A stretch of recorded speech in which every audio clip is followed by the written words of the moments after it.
Hello friends, मैं आपका दोस्त लाल राजपूत आपका स्वागत करता हूं आपके अपने चैनल ईरा स्टडी में। दोस्तों, आज हम इस क्लास में कंपनी लॉ के सारे क्वेश्चंस करेंगे। सेक्शन ए के कुछ 18 क्वेश्चन मैंने रखे हुए हैं जो कि इंपॉर्टेंट क्वेश्चन सिलेक्टेड मैं आपके लिए लेके आया हूं। ठीक है, जिसको मैं आपको यहाँ पे एक्सप्लेन करने वाला हूँ और बताने वाला हूँ, समझाने वाला हूँ।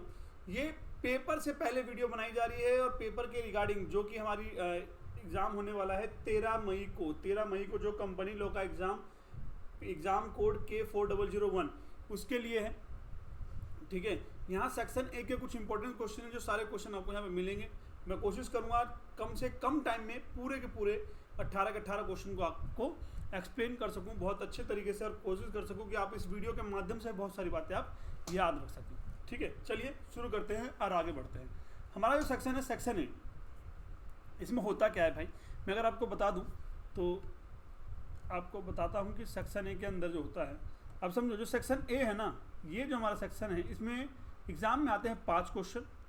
पर क्वेश्चन हमारा 4 मार्क्स का होता है। ये हमारा 20 मार्क्स का पेपर होता है। ठीक है, ये 20 मार्क्स आपके पक्के होने वाले हैं आज इस वीडियो के अंदर। पहला क्वेश्चन, अगर पहला क्वेश्चन देखा जाए तो पहला क्वेश्चन कहता है पहला क्वेश्चन क्या कहता है, what is the mean by a company, explain the character sketch. Company क्या है भाई? देखो, कंपनी अगर देखा जाए तो एक कंपनी को क्या क्या बोलते हैं। एक कंपनी का मतलब होता है कि कंपनी क्या है, एक बॉडी कॉर्पोरेट होती है। क्या होती है? ट्राई लिखने की कोशिश कर रहा हूं, बॉडी कॉर्पोरेट होती है। कोई बात नहीं, लिख नहीं पा रहा बट आप समझो, कंपनी क्या है, एक बॉडी कॉर्पोरेट होती है। ठीक है, क्या बोला इसके अंदर? इसके अंदर बोलता है कि डेफिनेशन क्या करें हिसाब से समझे तो बोला गया एज पर section 220 of a company act 2013।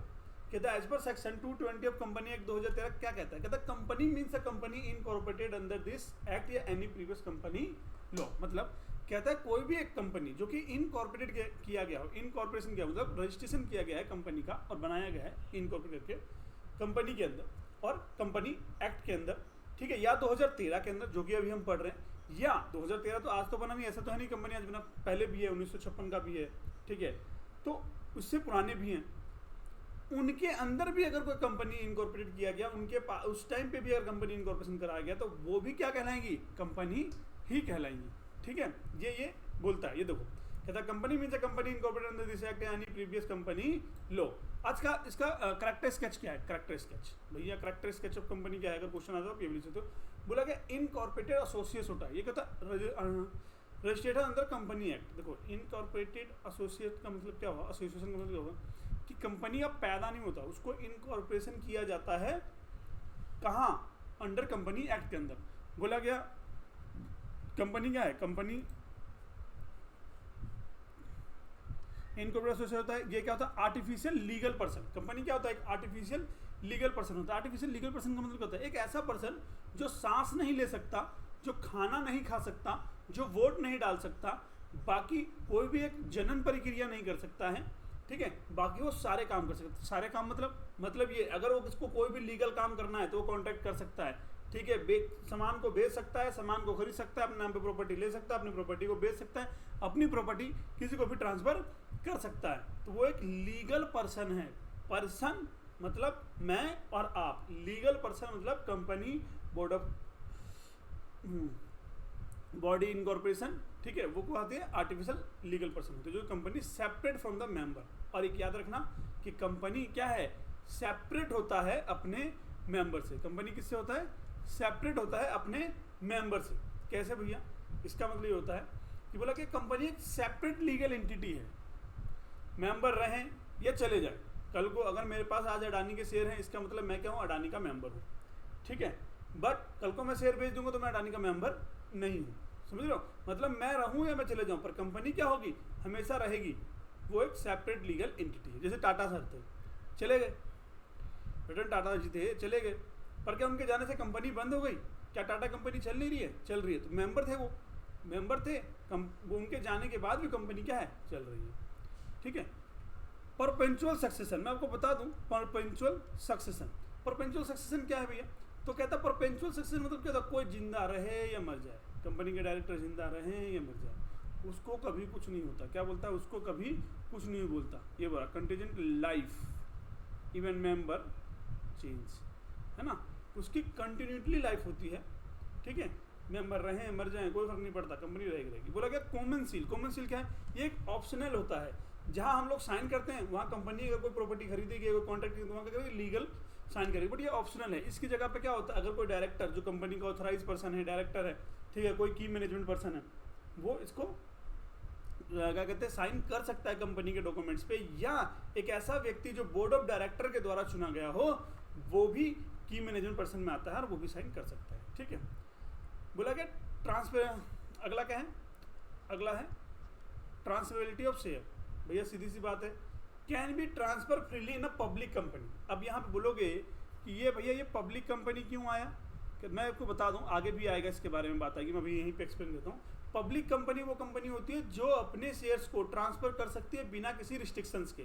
अगर प्राइवेट कंपनी की बात करी जाए तो प्राइवेट कंपनी को ट्रांसफर नहीं कर सकता है वो किसी को भी एट पब्लिक एट लार्ज में अपने शेयर्स को, ठीक है, ये होता है। इसलिए यहाँ पे बोला transferability share can be transfer freely in the public company, ठीक है। पहला क्वेश्चन हमारा कंप्लीट होता है।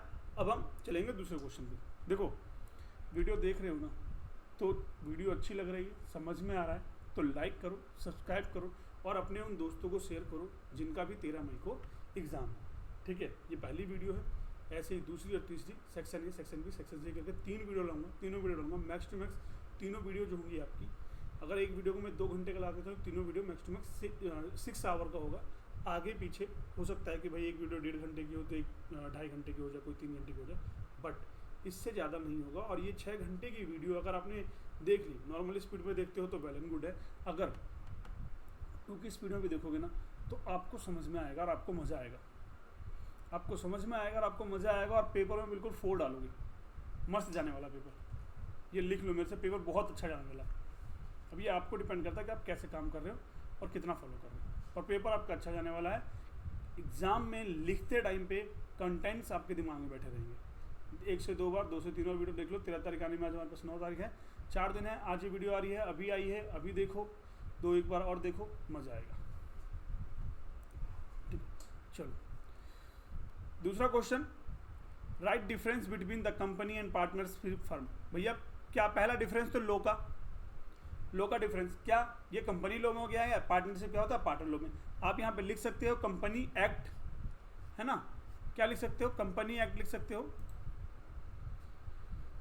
यहाँ पे आप लिख सकते हो कि ये कहाँ पे आया, ये कंपनी एक्ट 2013 में आया, ये किस में आया, पार्टनरशिप एक्ट 1932 में आया, है ना, पहला लॉ का डिफरेंस। दूसरा बोला गया लीगल स्टेटस। लीगल स्टेटस क्या, ये एक सेपरेट लीगल एंटिटी होती है और पार्टनरशिप में कोई सेपरेट लीगल एंटिटी नहीं होती है। दूसरा बोला गया members and partners. Members partner में क्या होता है, कंपनी के अंदर क्या होता है, अगर प्राइवेट लिमिटेड कंपनी की बात हो रही है तो मिनिमम 2 और मैक्सिमम 200, और अगर यही प्राइवेट पब्लिक कंपनी की बात करें तो मिनिमम 7 और मैक्सिमम कोई नो लिमिट, क्या कहते हैं, मैक्सिमम मिनिमम 2, हाँ मिनिमम प्राइवेट क्या लिखा है, लिखा हुआ है मिनिमम 2 और मिनिमम 7 और मिनिमम 2 और मैक्सिमम 50। देखो ये ना 3 कैटेगरी में बांटा, यहाँ पे लिखा गया है पार्टनरशिप के अंदर मिनिमम 2 और मैक्सिमम क्या होता है 50 होता है। पार्टनरशिप का फर्क के अंदर होता है मिनिमम 2 और मैक्सिमम 50, बट कंपनी के अंदर क्या, इसमें मैक्सिमम नहीं लिखा हुआ है। कंपनी के अंदर प्राइवेट कंपनी है तो 2 और पब्लिक कंपनी है तो 7, और मैक्सिमम के केस में प्राइवेट कंपनी में 200 और मैक्सिमम के केस में नो लिमिट। यहाँ पे एक आप चीज़ और बता रहा हूँ कि प्राइवेट कंपनी में जो मेंबर होते हैं मिनिमम 2 और 200 होते हैं, पर उस 200 के अंदर एक कंपनी होती है, मैं और आप, हम अगर जॉइंट वेंचर हैं और हमने किसी कंपनी के मेंबर हैं तो हमें वहाँ पे एक काउंट किया जाएगा, ठीक है। और इसमें कुछ बंदों को एक्सक्लूड किया जाता है, कोई ऐसा एम्प्लॉय जिनके पास शेयर्स हो, कोई ऐसा एम्प्लॉय, उनको मेंबर नहीं मानते, कोई ऐसा एम्प्लॉय जिसके पास शेयर्स हो, काम करते टाइम पे प्राइवेट कंपनी में काम कर रहा हूँ, मैंने कंपनी के शेयर ले रखे हैं, या कंपनी ने स्वेट इक्विटी शेयर दे रखा है मेरे को, ठीक है, या एम्प्लॉय ऑप्शन के अकॉर्डिंग शेयर दे रखा है, तो वो शेयर क्या होता है मेंबर के शेयर काउंट अंदर काउंट नहीं होता है। कल को मैं जॉब छोड़ के भी चला जाऊंगा, एक्स एम्प्लॉय भी हूँ, तब भी वो मैं मेंबर में काउंट नहीं करूँगा, इसको एक्सक्लूड करके रखा जाता है, ठीक है। चलिए अब बात करा जाता है लायबिलिटी की। तो भैया यहाँ लायबिलिटी क्या होती है, लिमिटेड होती है। भाई कंपनी को अगर लॉस है तो जितने परसेंटेज के शेयर्स हैं, जितने मेंबर मैंने ले रखे हैं, मैंने अगर 2 लाख रुपए इन्वेस्ट कर रखा है अडानी के अंदर, कल को अडानी डूब जाती है, जीरो पे चली जाती है, तो मेरा 2 लाख का लॉस होगा। ऐसा नहीं हो कि भाई अडानी डूब गई, अडानी किसी का पैसा खा लिया तो पब्लिक मेरे घर आ जाएगी, ला भाई ला, तू भी तो मेंबर था कंपनी का, अब तो तुझको पैसा देना पड़ेगा रे बाबा। ऐसा कुछ नहीं है, ठीक है। चलिए, और इसमें बोला कि जो पार्टनरशिप फर्म होता है ये क्या, तो अनलिमिटेड होता है। हाँ भाई, मैं दुकान पे गया, मैंने कहा भाई आपकी दुकान क्या है, प्राइवेट लिमिटेड है, तो बोला नहीं नहीं मेरी तो पार्टनरशिप फर्म है, हम 2 बंदे हैं, राम और इंसान में, और हम बिजनेस कर रहे हैं, ठीक है। कल को बिजनेस में कोई भी लॉस होता है, कल को उन्होंने मुझे दे दिया कि भाई ये ले, मैंने बोला चटनी दे दो, चटनी मेरे को समोसे खाने, उसने मुझे दी चटनी और मैंने चटनी के साथ लगाया समोसा खा, और मैं बोल गया टैं, समझ रहे हो, तो वो दोनों के दोनों ही लायबल होंगे मेरे लिए, कंपनी लायबल नहीं होगी, क्योंकि वो चटनी जो बना रही है वो दोनों मिलके बना रहे हैं पार्टनरशिप फर्म के अंदर, ठीक है। अनलिमिटेड लायबिलिटी होगी, मतलब कुल मिला के ये है कि अगर आपके पास कंपनी है तो लिमिटेड लायबिलिटी है, आपके पर्सनल प्रॉपर्टी लायबल नहीं होगी। पार्टनरशिप फर्म है तो आपकी पर्सनल प्रॉपर्टी लायबल होगी, अनलिमिटेड लायबिलिटी है। बोला क्या, transfer of ownership easy in public, कहता है ट्रांसफर किया गया क्या, ownership easy in a public company. भाई सीधी सी बात है, कल को मेरे शेयर्स होंगे तो मैं ट्रांसफर कर सकता हूँ पब्लिक में बहुत ही इजीली, कंपनी के अंदर है, ठीक है, पब्लिक कंपनी के इसमें। बट अगर प्राइवेट कंपनी है तो मैं अपने शेयर्स या अपने किसी को भी इजीली मैं नहीं बदल सकता। जब भी कोई पार्टनरशिप के अंदर, मान लो मैं 2 हूँ, राम और श्याम 2 बंदे हैं, उनसे बोलो भाई ऐसा करो, तुम कुछ हिस्सा कुछ शेयर्स जो है ना मुझे भी ट्रांसफर करो और मैं तुम्हारे साथ पार्टनरशिप करने के लिए तो वहाँ पे इजी वे नहीं है, वहाँ पे मेरा इन्वॉल्वमेंट्स ही पूरी के पूरे पार्टनरशिप एग्रीमेंट को चेंज कर देगा, और फिर से वो एग्रीमेंट बनाया जाएगा, और फिर से पार्टनरशिप डीड रजिस्ट्रेशन करके वो कहते हैं पार्टनरशिप को रजिस्टर्ड कराया जाएगा, ठीक है। चलिए, फिर बोला क्या है, रजिस्ट्रेशन भाई कंपलसरी होता है और ऑप्शनल होता है। क्या बोला गया, कंपलसरी और ऑप्शनल। पार्टनरशिप करने के लिए पार्टनरशिप एक्ट ये नहीं कहता कि आप पार्टनरशिप में बिजनेस तभी कर पाओगे जब आप पार्टनरशिप एक्ट के अंदर रजिस्टर कराओगे, नहीं, ऐसा नहीं है। आप बिना रजिस्ट्रेशन कराए भी पार्टनरशिप करके किसी के साथ काम कर सकते हो, और कंप्लायंसेस एग्रीमेंट जो एज पर लो पार्टनरशिप एक्ट 1932 में मेंशन है वही आप पे लागू हो जाएगा, आपको इनकॉर्पोरेशन कराने की जरूरत नहीं है। बट कंपनी के अंदर आपकी लायबिलिटी अगर आपको लिमिटेड करनी है तो आपको कंपनी में इनकॉर्पोरेशन करने की जरूरत है। ऐसा नहीं कि कंपनी खोल दिया, अरे हम तो कंपनी है, जब तक आप इनकॉर्पोरेशन नहीं करो तब तक आपकी पर्सनल प्रॉपर्टी लायबिल होगी। दूसरी बात करते हैं, क्या होगा, required consent of the all partner. भाई सीधी सी बात है, इजी। जब आप किसी को शेयर करो तो मैंने बोला कि ट्रांसफर कर नहीं सकते, सभी पार्टनर को क्या लेना पड़ेगा, कंफर्मेशन लेना पड़ेगा, और न्यू एग्रीमेंट भी बनाना पड़ सकती है, ठीक है। चलिए अब आते हैं थर्ड क्वेश्चन हमारा। थर्ड क्वेश्चन कहता है एक्सप्लेन, थर्ड क्वेश्चन क्या कहता है, explain the meaning of legal association. भाई सीधी सी बात है, लीगल एसोसिएशन का मतलब क्या होता है, तो बोला गया एज पर सेक्शन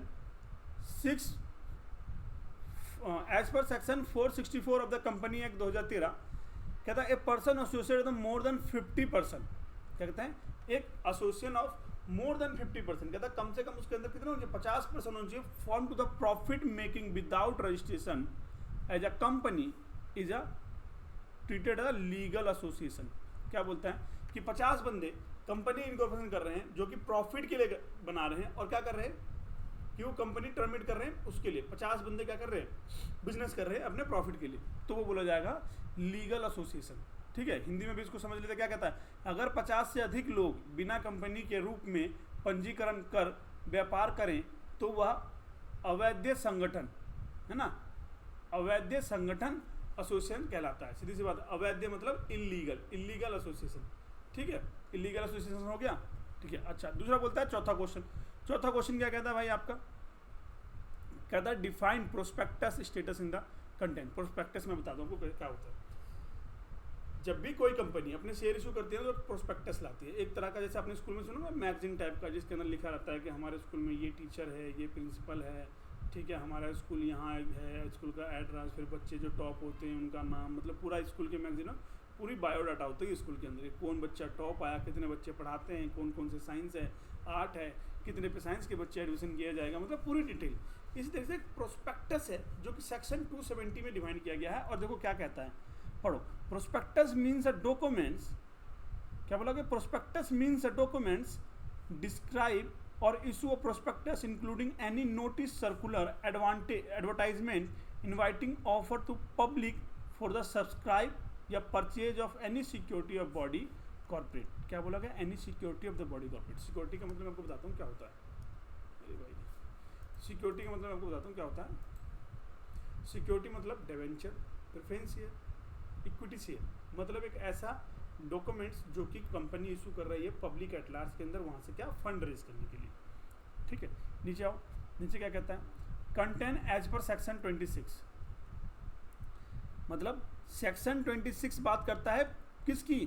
प्रोस्पेक्टस की। बट जब डेफिनेशन की बात करेंगे तो बोला गया 270 कह रहा हूँ, सेक्शन 2 सब क्लोज, सेक्शन 2 क्लोज 70 के अंदर बोला गया क्या?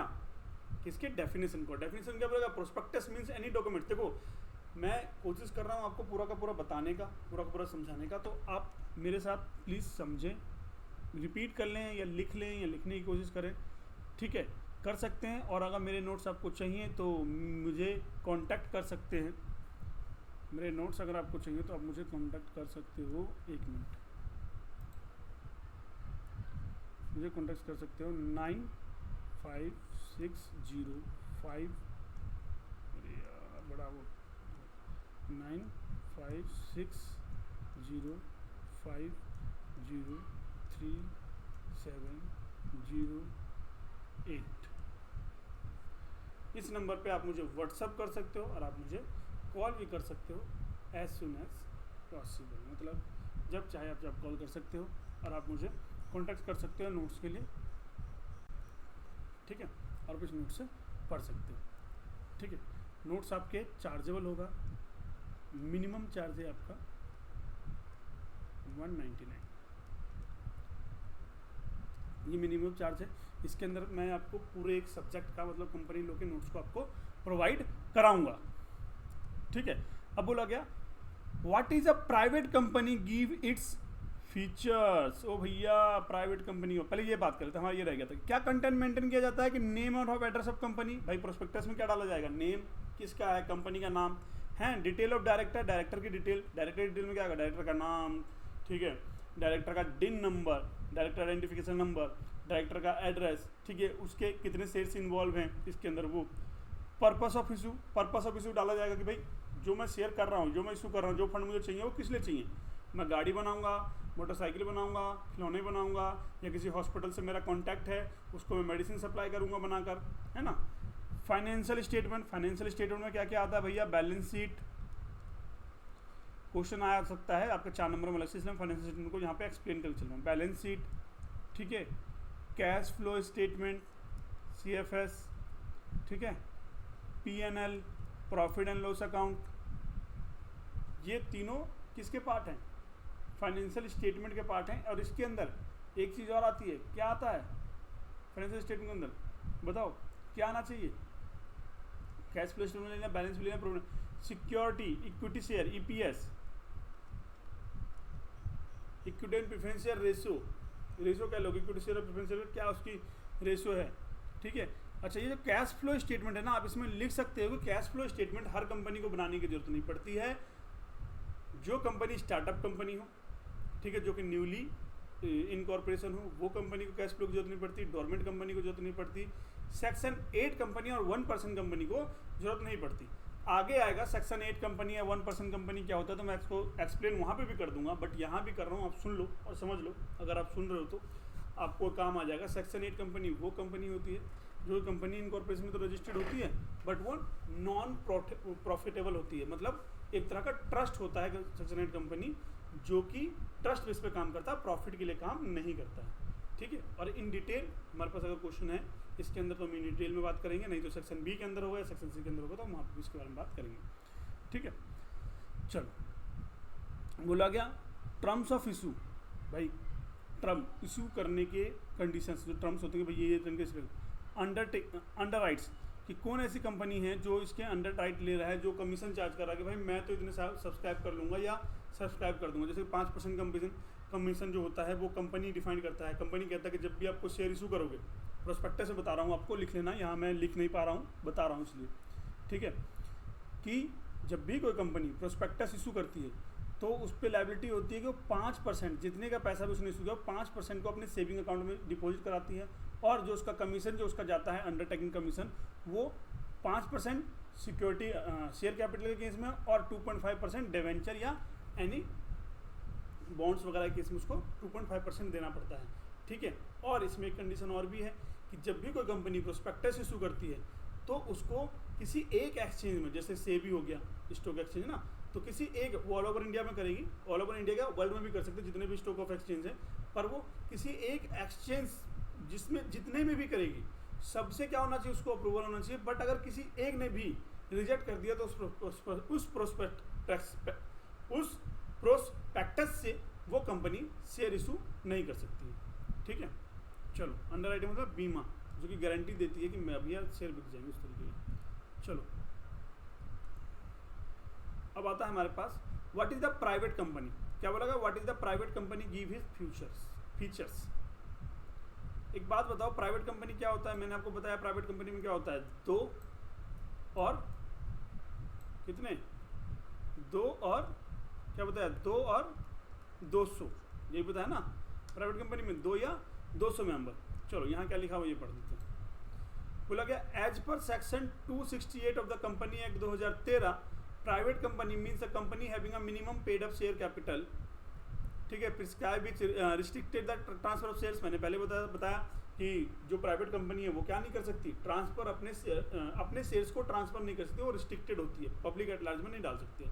Limited member 200 excluding the employ. मैंने बताया था आपको, एम्प्लॉय को क्या करता है, वो एक्सक्लूड करके काउंट करता है ना। Prohibited public from the subscribe the security. भाई सीधी सी बात है, मैंने क्या बोला कि वो प्रोहिबिटेड है कि पब्लिक उसके शेयर को सब्सक्राइब नहीं कर सकती है। फीचर्स क्या भैया, फीचर्स क्या है, मिनिमम 2 और मैक्सिमम 200 बता दिया मैंने। No public issue shares, public issue shares नहीं कर सकता है ना। Use of private limited in the name, कहता नाम के एंड में क्या करेगा वो, प्राइवेट लिमिटेड लगाएगा। Legal regulated company, less regulatory compliances होता है, उसमें बहुत कम कंप्लाइंसेस होते हैं।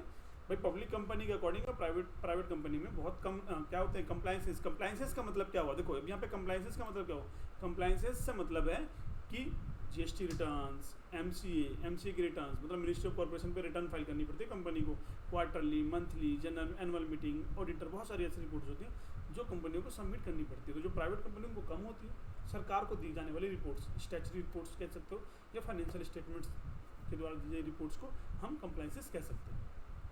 देखो जब कोई वर्ड आ रहा है ना, तो मैं कोशिश कर रहा हूँ उस वर्ड को एक्सप्लेन करके चलूँ, ताकि कल को अगर क्वेश्चन ही आ जाए 4 नंबर में कि कंप्लाइंसेस क्या है, ये आ जाए कि रेगुलेटरी कंप्लाइंसेस क्या है, या कंपनी में या प्राइवेट कंपनी में किसको क्या कंप्लाइंस, क्योंकि 4 मार्क्स का कर रहे हैं यहाँ। 4 मार्क्स के क्वेश्चन में कहीं से भी कुछ भी पूछा सकता है।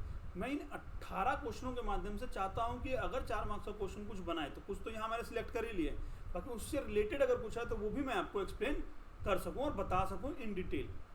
ठीक है, अच्छा अब बात आती है what is the annual general meeting. इसको देखो शॉर्ट फॉर्म में बोला जाता है एजीएम, एनुअल जनरल मीटिंग।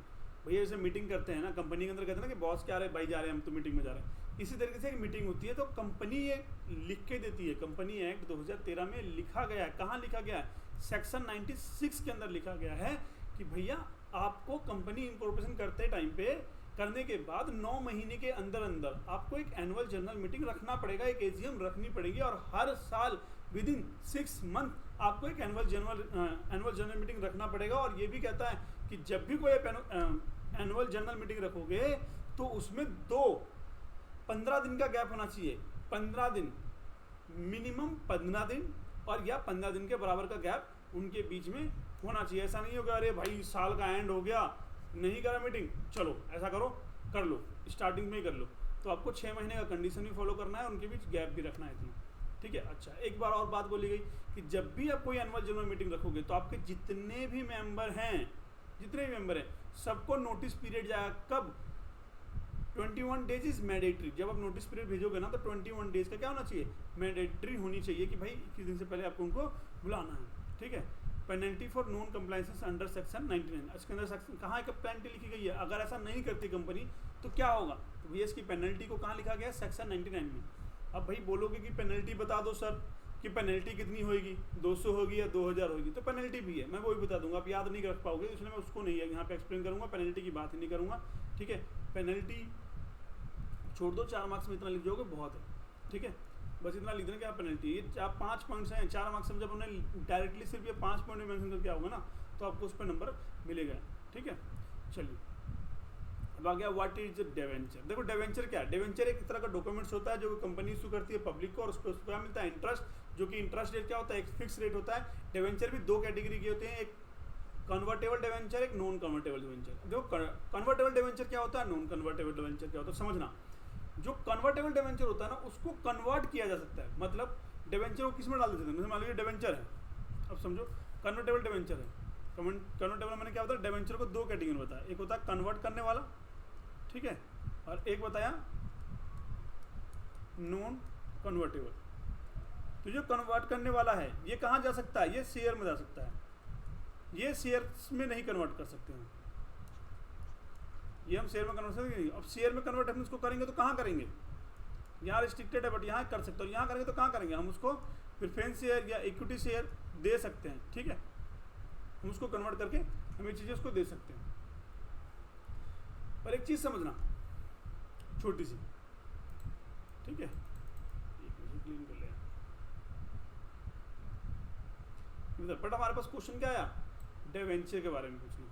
मैंने आपको कन्वर्टेबल और नॉन कन्वर्टेबल दोनों बता दिया, ताकि आपको अगर क्वेश्चन में आ जाए कि नॉन कन्वर्टेबल डिवेंचर क्या है या डिवेंचर क्या है, तो आप वहां कर सको। क्या कहता है, कहाँ डिफाइन किया गया है, तो डिफाइन किया गया है सेक्शन, अरे भाई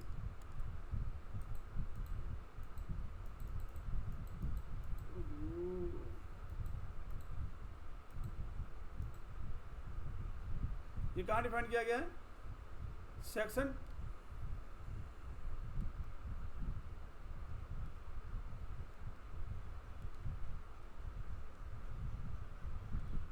भाई चल नहीं रहा है, कोई बात नहीं, पेन नहीं चल रहा है, वैसे ला लेते हैं। अरे चलेगा, मैंने रेजर ले रखा था, ये कर रहा था। तो ये डिवेंचर को कहाँ एक्सप्लेन किया गया, डिवेंचर को एक्सप्लेन किया कि सेक्शन 230 के अंदर, 2 क्लॉज 30, हमेशा याद रखना, कंपनी कभी पढ़ोगे तो 2 क्लॉज 30 पढ़ना, ठीक है, सब सेक्शन नहीं पढ़ेंगे इसको। ऑफ द कंपनी एक्ट 2013 बोला कि डिवेंचर इंक्लूड डिवेंचर, मतलब डिवेंचर स्टॉक, बॉन्ड्स या any other instrument of the company evidencing a डेप्ट, जो कि क्या है, एक एविडेंस है किसका, डेप्ट का है, whether constituting a charge of the assets या नॉट। कहते देखो ये असेट्स के ऊपर भी चार्ज करके दे सकते हो, बिना असेट्स के। इसके फीचर क्या बोला गया, एक्नॉलेजमेंट में ये क्या है, ये एक तरह क्या है, कागज है, किसका, कर्जा लेने का, डेप्ट लेने का। ठीक है, इसमें क्या होता है, फिक्स इंटरेस्ट होता है, मे बी सिक्योर और अनसिक्योर। बस सीधी सी बात है, सिक्योर भी हो सकता है, अनसिक्योर। सिक्योर मतलब जब कंपनी इशू कर रही है तो बोल रही भैया मेरे को ये प्रॉपर्टी, मैं हमको आपको ये प्रॉपर्टी दे रहे हैं, इसके हिसाब पे आप हमको डिवेंचर दे दो।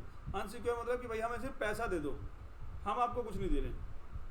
ठीक है, थोड़ा कोशिश करते हैं और तेज चलने की, क्योंकि हमारी टाइमिंग काफ़ी ज़्यादा हो जाएगा, इसमें करने में टाइम लग जाएगा हमें।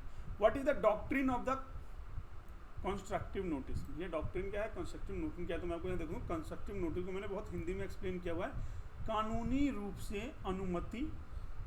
अनुमानित सूचना, कि कानून के रूप से कानून ने अनुमान किया गया है और सूचित किया है, मतलब कानून ने पहले से अनुमान किया कि भाई अगर कंपनी इनकॉर्पोरेट कर रहा है तो कोई ऐसा कर सकता है, इसलिए मैं ये चीज़ पहले से डाल रहा हूँ कि अगर कुछ ने ऐसा किया तो मैं ऐसा करूँगा। ठीक है, क्या बोला गया, doctrine of constructive notice. Implied क्या बोलता है, इम्प्लाइड पहले से ये कहता है anyone dealing with a company is assume having knowledge of the public documents MOA AOA field with ROC। मतलब कहता है कि जब आप कंपनी बनाओगे ना तो आप क्या करोगे, उसके MOA और AOA पढ़ोगे, कंपनी के अंदर इन्वेस्ट करने जाओगे तो वो कंपनी, कोई भी कंपनी इनकॉर्पोरेट तो वो क्या करती है, कंपनी जब इनकॉर्पोरेशन करती है 2 डॉक्यूमेंट्स प्रिपेयर करती है, एक होता है MOA, एक होता है AOA। MOA क्या है, AOA क्या है, इसके बारे में भी आगे आएगा, मैं आगे डिटेल में बताऊंगा, बट अभी यहाँ बताता हूँ कि MOA का फुल फॉर्म होता है मेमोरेंडम ऑफ एसोसिएट, और AOA का फुल फॉर्म होता है आर्टिकल ऑफ एसोसिएट। ठीक है, मेमोरेंडम ऑफ एसोसिएट के अंदर कंपनी बताती है कि क्या सब्सक्राइबर है, क्या कितने सब्सक्राइबर है, किसने कौन से सब्सक्राइब किए, कितने टाइप के, और ये दोनों ही डॉक्यूमेंट्स कंपनी के टाइम पे, इनकॉर्पोरेशन के टाइम पे हमें MCA की साइड पे, MCA मतलब मिनिस्ट्री कॉर्पोरेशन की साइड पे हमें अपलोड करना पड़ता है कंपनी इनकॉर्पोरेशन लेने के लिए। ठीक है, ये होता है। अच्छा, क्या बोला गया, इम्प्लाइड इम्प्लीकेशन क्या होता है, person can not B claim ignorance of the provision of the company documents. मतलब कल कोई कंपनी ने, मैंने पैसा इन्वेस्ट किया था किसी कंपनी में, और कंपनी ने बहुत रिस्ट्रिक्टली लिखा हुआ है MOA के अंदर कि भैया मैं जो ये पैसा ना यूज़ करूँगा 50%, जो भी कंपनी के शेयर में पैसा इशू करूँगा वो मैं 50% यूज़ करूँगा क्या कहते हैं बीड़ी पाड़ गुटखा बनाने में, बीड़ी पाड़ गुटखा मतलब नशे का सामान बनाने में, और 50% यूज़ करूँगा मैं घर बनाने में। अब किसी ने बोला कि भाई नशे पान में तो बहुत अच्छा पैसा है, कंपनी अच्छा काम कर रही है, हैं इसका तो नाम है भाई, मैं इसमें पैसा इन्वेस्ट कर लेता हूँ, और बाद में मुझे पता चलता है कि यार ये क्या, ये तो पैसा मेरा नशे पत्ती में कम, कंस्ट्रक्शन कंपनी में आधा लगा रहा है आधा यहाँ लगा रहा है, मैं तो चाहता तो दोनों कंपनी मेरे पैसे यहाँ यूज़ हो, मैं क्लेम कर दूँ, तो वो MOA में लिखा हुआ होगा, ठीक है। प्रोस्पेक्टस में भी उसने लिखा कि मैं किसी यूज़ कर रहा हूँ कि अपने बिजनेस पर्पज से, मैं अपने बिजनेस के लिए करूँगा, ठीक है, और वो यहाँ करा, हालांकि प्रोस्पेक्टस में पूरी डिटेल में लिखी जाती है। मतलब कुल मिला के ऑब्जेक्टिव्स लिखे होते हैं MOA और AOA के अंदर, फीचर्स लिखे होते हैं, कंपनी कैसे काम करेगी, कल को कंपनी को किसी को रिमूव करना है, रखना है, डायरेक्टर हटाना है, तो वो सारी चीज़ें रूल्स एंड रेगुलेशंस होते हैं इन दोनों के अंदर, ठीक है। कुछ एज पर कंपनी लॉ होते हैं और कुछ आप अपने अकॉर्डिंग में डाल सकते हो, वो भी क्या होता है एज पर कंपनी लॉ ही होता है, ठीक है। मैंने देखो MOA और AOA पे फोकस क्यों किया, कल को पूछा जा सकता है 4 मार्क्स में MOA क्या है AOA क्या है, जैसी क्वेश्चन है MOA AOA, अब सबसे लिखोगे which is the most important documents for the at the time of incorporation of the company, ये बहुत ही इंपॉर्टेंट डॉक्यूमेंट्स है MOA का, क्या इनकॉर्पोरेशन के टाइम पर। दूसरा, ये साइन किए जाते हैं ऑथराइज पर्सन के द्वारा, किसके द्वारा साइन किए जाते हैं, ऑथराइज पर्सन के द्वारा ही साइन किए जाते हैं। ये इनके अंदर क्या होता है, रूल्स एंड रेगुलेशन है, ऑब्जेक्टिव ऑफ कंपनी, ठीक है। 3 पॉइंट तो मैं नहीं बता दिया, अब कभी जब ये आएगा तो और चीज़ें बता देंगे इसके बारे में, ठीक है। सेक्शन 3 और 4 के अंदर इन दोनों को डिफाइंड किया गया है, डेफिनेशन की बात नहीं कर रहा हूँ मैं, पूरी डिटेल में बताया गया कैसे कैसे ये काम करेगा, कैसे अल्टर होगा, कैसे नहीं। मैंने डेफिनेशन की बात नहीं करी यहाँ, तो इसका ध्यान रखना, मैंने डेफिनेशन नहीं, जैसे मैं इसकी डेफिनेशन की बात अगर करता हूँ, ऊपर मैंने एक क्वेश्चन की बात की ना कि डेफिनेशन क्या है ना, ऊपर मैंने ये बताया कि इसमें डेफिनेशन दिया गया है, जैसे डिवेंचर का लिख रखा है कि डिवेंचर की डेफिनेशन है सेक्शन 230 में, बट डिवेंचर पूरा किस तरीके से काम करता है वो सेक्शन 71 के अंदर बताया गया है कि डिवेंचर कैसे कैसे क्या काम करता है, ठीक है। चलो हो गया, नीचे आ जाओ। What is the effect of certificate of incorporation. अब सीधी सी बात है, बच्चा के पैदा होने पे क्या होता है, अपने आप बाप की प्रॉपर्टी में हिस्सा बन जाता है ना, अपने आप उसे छोटे भाई का दर्जा मिल जाता है, अपने आप ये सिद्ध हो जाता है कि भाई बड़ा भाई इसको प्रोटेक्ट करेगा, हालांकि ऐसा होता नहीं है, तो ये तो अपने आप सिद्ध हो जाता है कि भाई बड़ा भाई इसको प्रोटेक्ट करेगा, सीधी सी बात है, बहन इसको रक्षाबंधन में राखी बांधेगी। तो ये क्या हुआ, बच्चे के पैदा होते के साथ ही उसको अपने राइट्स मिल गए। ऐसे ही बोला गया कि जब कंपनी इनकॉर्पोरेशन हो जाते हैं तो उसके इफेक्टिव ऑफ सर्टिफिकेट इनकॉर्पोरेशन के कुछ राइट्स होते हैं। क्या राइट्स होते हैं और ये कहाँ बात करेंगे, देखो सेक्शन 9 और सेक्शन 7 सब क्लोज 7 में इसके बारे में बात करेगी। सेक्शन 9 और सेक्शन सब क्लोज 7 में जो मैंने आपको बताया ना कि परपेंचुअल सक्सेशन हो जाएगा, लीगल क्या कहते हैं, लीगल आर्टिकल पर्सन हो जाएगा, है ना, आर्टिकल पर्सन कहलाएगा, ठीक है। कंपनी किसी पे भी केस कर सकती है, कोई भी कॉन्टैक्ट कर सकती है, तो ये सारे इफेक्ट उसके हो जाएंगे। उसको क्या मिला जाएगा, एक सिन नंबर मिलेगा, कंपनी इनकॉर्पोरेशन सिन नंबर बोलते हैं उसको।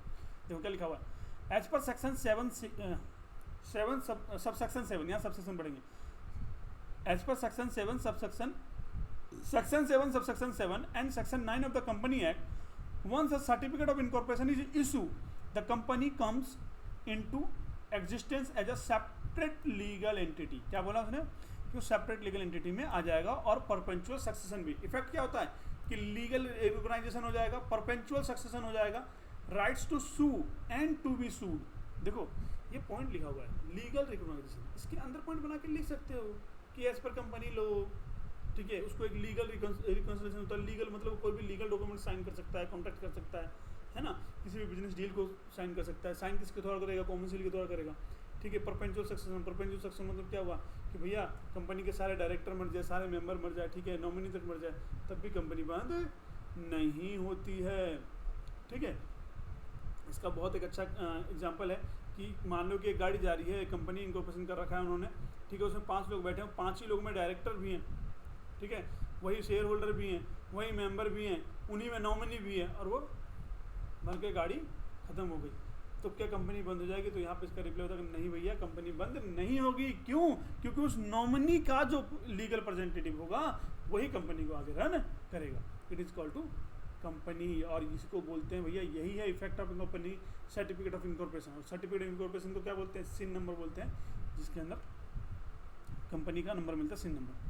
बोला क्या, what do you mean by 1% company? भैया सीधी सी बात है, मैंने अभी आपको बताया था कि ये पहली बात तो क्या है, 1% कंपनी वो कंपनी है जो कि 1 2 इनकॉर्पोरेट, इसके अंदर आप ये भी लिख सकते हो कि इसको कैश फ्लो स्टेटमेंट बनाने की जरूरत नहीं पड़ती है। ठीक है, मैंने भी ऊपर ये लाइन बताई थी। दूसरा, सेक्शन 1% कंपनी को कहाँ डिफाइन किया गया, बोला गया ये डिफाइन किया सेक्शन 2 क्लॉज 62 के अंदर डिफाइन किया गया और बोला गया कि 1% इज अ कंपनी, कहता and 1% is company that has only 1% as a member. सही बात है, जब 1% कंपनी का मतलब क्या हुआ, इसके अंदर एक ही मेंबर होता है और उसके नॉमिनी होते हैं। क्या होता है, एक ही मेंबर होता है और उसके नॉमिनी होते हैं, 2 मेंबर नहीं होते। क्लियर। कहता है can be form with 1 director and 1 member, mostly use by small enterprises, least compliances, less compliances. मतलब कौन ऐसा करता है भाई, जो छोटी कंपनियां होती हैं, छोटे इंटरप्राइज होते हैं, वही अपने आप को 1% कंपनी में इनकॉर्पोरेशन करते हैं और इसकी कंप्लाइंसेस भी कम होती हैं। इसके अंदर इनकॉर्पोरेशन के लिए एक ही मेंबर होता है, इसके अंदर कोई मैक्सिमम मेंबर की कोई लिमिट नहीं है कि 2 या 200, ठीक है, या 7 या नो लिमिट। इसके अंदर क्या होता है, सिर्फ और सिर्फ 1% है उसका नॉमिनी, बस ये 1% कंपनी होती है। ठीक है। What is forfeited of shares. Forfeited मतलब क्या होता है, जब्त करना, है ना। अब जब्त कोई चीज़ कैसी होती है, जब हम इंस्टॉलमेंट नहीं भरते हैं, गाड़ी ले ली तो जब्त तो करा जाएगा, है ना। भाई कोई गाड़ी मैंने ले लिया, मैंने बोला भाई मैं किस्तों में पैसा दूंगा, और मैंने किस्तों में पैसा नहीं दिया, तो मेरी गाड़ी क्या जब्ती करी जाएगी, छोड़ा कोई जाएगा, मैं बच्चा को नहीं दूध पीता हुआ कि नहीं नहीं कोई बात नहीं, अरे बाबू अरे जाओ, दादाजी नहीं बैठे हुए बैंक में, मेरे कर ले जाएंगे, जब्त कर लेंगे, तो उसको बोला जाता है शेयर फॉरफिटेड। क्या देखो उसका आंसर देखो, लिखा forfeited means a cancellation of share when share holder fail to pay call money और अलॉटमेंट। सर आपने बोला जब्त करना और ये कैंसिल कर दिया उसने। अबे भाई कागज दिया है ना उसने, उसे रोड पे आके ट्रैक करके लोन ले रख के गाड़ी पकड़ने की जरूरत नहीं है। वो अपने पास तुम्हारा जहाँ शेयर नंबर में रजिस्टर लिखा होगा ना, आपने जितने शेयर के पैसे देंगे उतना रख लेगा, बाकी क्या कर देगा, जब्त कर लेगा। चलो भाई शेयर फॉरफिटेड हो गया। ठीक है, किसी ने पैसे दिए नहीं, पूरे शेयर्स को ट्रांसफर नहीं हुए, हटाओ, खत्म करो, शेयर फॉरफिटेड करो, और आपके जो बचे हुए शेयर बैलेंस शेयर्स होंगे वो किसी और को बेच देगा। इसी को बोलते हैं शेयर फॉरफिटेड।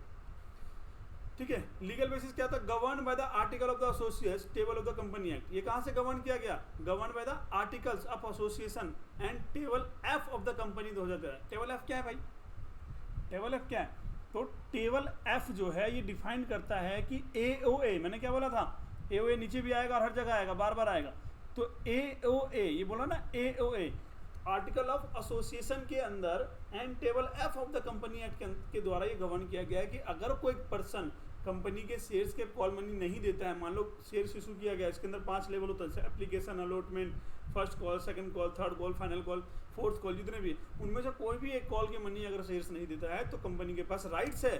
ठीक है, और वो राइट्स का कौन प्रोवाइड कराता है, एओए और table F of the company act 2013, कि वो कंपनी क्या करता है, उनके शेयर को फॉरफिटेड कर सकता है, जब्त कर सकता है, कैंसिल कर सकता है।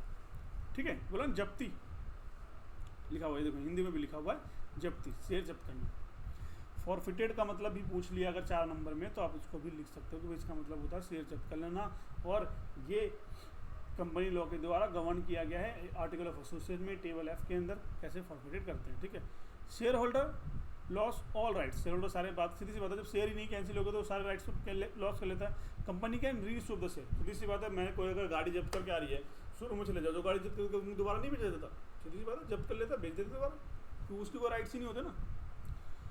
बोला क्या, हाँ भाई मुझे नहीं पता वीडियो कितनी देर की चल रही है, ठीक है, पर मैं बोलता बोलता थक गया हूँ और ट्राई कर रहा हूँ कि हर एक चीज़ को बहुत अच्छे से एक्सप्लेन करके देखूँ। आप अगर यहाँ तक वीडियो को देख रहे हो तो प्लीज़ यार चैनल को सब्सक्राइब कर लो, बेल आइकन को प्रेस कर लो और कमेंट करो वीडियो कैसी लगी। ज़रूर कमेंट करना, मैं आपके कमेंट का वेट करूँगा। और एग्ज़ाम दे के आओ, हेल्पफुल हो वीडियो, तब भी आप ये कमेंट करना कि भाई हेल्पफुल है, अच्छा लगा, प्लीज़ आप वीडियो बनाएं, क्योंकि आपके कमेंट्स, आपके लाइक्स, ठीक है, आपके सब्सक्राइब मेरे को मोटिवेट करते हैं वीडियो ज़्यादा से ज़्यादा बनाने की। चलिए अब बोला गया स्वेट इक्विटी, देखो मैंने भी बात करी थी ना स्वेट इक्विटी शेयर्स की, कि स्वेट इक्विटी शेयर्स क्या है, तो बोला गया सेक्शन 288 में इसकी डेफिनेशन है, इसकी डेफिनेशन स्वेट इक्विटी शेयर की सेक्शन 288 में डेफिनेशन है, और सेक्शन 54 में पूरे के पूरे स्वेट इक्विटी शेयर्स को क्या कहते हैं एक्सप्लेन किया गया कि स्वेट इक्विटी शेयर है क्या, कैसे इशू होगा, क्या टाइम पीरियड होगा, आरओसी रजिस्ट्रार ऑफ कंपनी उसको कितना इन्फॉर्म करना है, कितने का इशू कर सकते हैं, किसको इशू कर सकते हैं, डिस्काउंट पे होगा कि प्रीमियम पे होगा, ये सारी बातें सेक्शन 54 में लिखा हुआ गया और उसकी डेफिनेशन को डिफाइन किया गया सेक्शन 288 के अंदर। तो अब लिख सकते हैं एज पर section 288 and section 54 these are share are issued to the employee or director at a discount for non cash consideration like now how intellectual property etc है ना। भाई सीधी सी बात है, कैश में दो भाई। देखो स्वेट इक्विटी का मेन पर्पस क्या होता है, वो इसलिए किया जाता है अपने एम्प्लॉय को कि वो एम्प्लॉय बन के रहे बस, ठीक है ना। प्रतिभा और परीक्षा के बदले में दिए गए शेयर्स इसलिए दिया जाएगा, डिस्काउंट में दिए कि भाई बहुत अच्छा एम्प्लॉय है, काम कर रहा है, और उसको मोटिवेट करने के लिए शेयर्स इशू किया जाएगा। 4 मार्क्स में आएगा तो इतना लिखना है।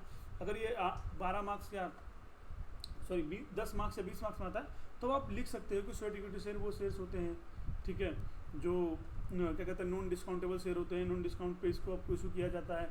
ये एकमात्र ऐसा शेयर्स होता है जो कि एम्प्लॉय या डायरेक्टर को दिया जाता है, उनको प्रमोट करने के लिए। बहुत सारी बातें आप बना के यहाँ पे लिख सकते हैं। बाकी सेक्शन 4 क्या, सेक्शन 54 क्या कहता है, ये जब मैं सेक्शन पार्ट बी या पार्ट सी के क्वेश्चन कराऊंगा, जो लेंथी क्वेश्चन होंगे उसमें आएगा तो वहाँ बताऊंगा। बाकी इतना कोई क्वांटिटी ये है नहीं।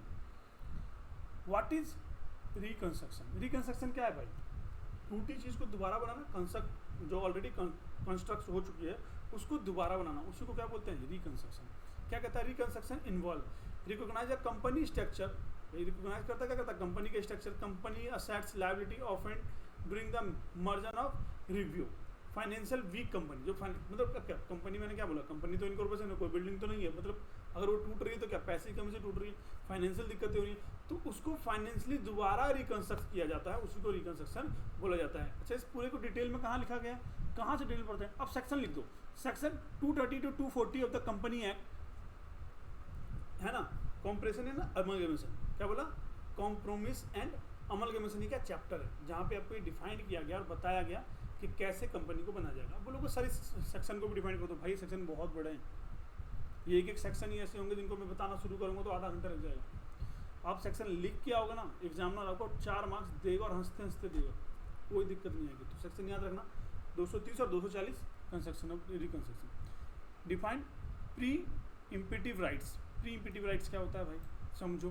क्या बोला गया? पूर्व अधिकार, पुराना अधिकार, नई शेयर खरीदने का पहला अधिकार, मतलब इसको बोलते हैं right to issue, right to shares, right to shares बोलते हैं इसको। क्या बोलते हैं? Pre emptive right. बोला गया सेक्शन 61(2) सबसेक्शन ए और क्लॉज सबसेक्शन 1 और क्लॉज ए में बताया गया। बोला गया when a company issue a new share, existing share holder get the first right to subscribe. कोई भी कंपनी अगर नया शेयर इशू करके सेम फेस का, सेम वैल्यू का, तो उसका सबसे पहले क्या उसकी रिस्पॉन्सिबिलिटी बनती है एग्जिस्टिंग शेयर को सबसे पहले subscribe in the portion of to their existing share holder. यही कारण होता है कि जब आप कोई आईपीओ आता है, मार्केट में अप्लाई करते हो ना, अगर मार्केट में आपके पास पहले शेयर से 2 शेयर आपको मिलते हैं। बोलेगा what is minimum subscription? Minimum subscription क्या होता है भाई? ये मिनिमम सब्सक्रिप्शन क्या है और ये क्या है? सब्सक्रिप्शन लगा रखा है। सब्सक्रिप्शन मतलब क्या होता है? पहले तो इसमें सब्सक्रिप्शन मतलब होता है कि जब कंपनी को शेयर इशू करती है, लोग उसको खरीदते हैं, सब्सक्राइब करते हैं, वही इसको सब्सक्रिप्शन बोलते हैं। इतना सब्सक्राइब चल रहा है यार, इस चैनल को सब्सक्राइब कर दो, ठीक है, और तुमने कर रखा था दोस्तों को शेयर कर दो, उनको बोलो वो शेयर सब्सक्राइब कर लेंगे, ठीक है। बोलेगा एज पर section 39 it is the minimum amount that, और हाँ, लाइक करने के तो कोई पैसे नहीं लगते, यहाँ तक तो लाइक तो करी दो यार, लास्ट क्वेश्चन पे चल रहे हैं। बोलेगा minimum amount that must be raise by the company before allotting shares without minimum subscription, share can not be allotted, application money must be refund. मतलब कह रहा भाई मिनिमम सब्सक्रिप्शन क्या है? मिनिमम सब्सक्रिप्शन को सेक्शन 39 के अंदर डिफाइन किया गया और बोला गया it is the minimum amount that must be raise by a company before allotting share without minimum subscription. कहता है भाई ये मिनिमम अमाउंट है जो कि कंपनी को अलॉट करना पड़ेगा। अगर मिनिमम भी सब्सक्रिप्शन से अगर फेल हो गए तो कंपनी को जो एप्लीकेशन मनी में पैसा आया है वो पूरा का पूरा रिफंड करना पड़ेगा कस्टमर्स को। मतलब जो भी उसके इन्वेस्टर्स होंगे, यहाँ पे इन्वेस्टर वर्ड यूज़ करें, कस्टमर ही नहीं, यहाँ जो भी इन्वेस्टर होंगे शेयर में इन्वेस्ट किया पैसा उनको रिफंड करना पड़ेगा। ये फैक्टर में ऊपर बता रखा है, यहाँ रिफंड बिल मैंने लिख दिया था कि ऊपर क्या है ये।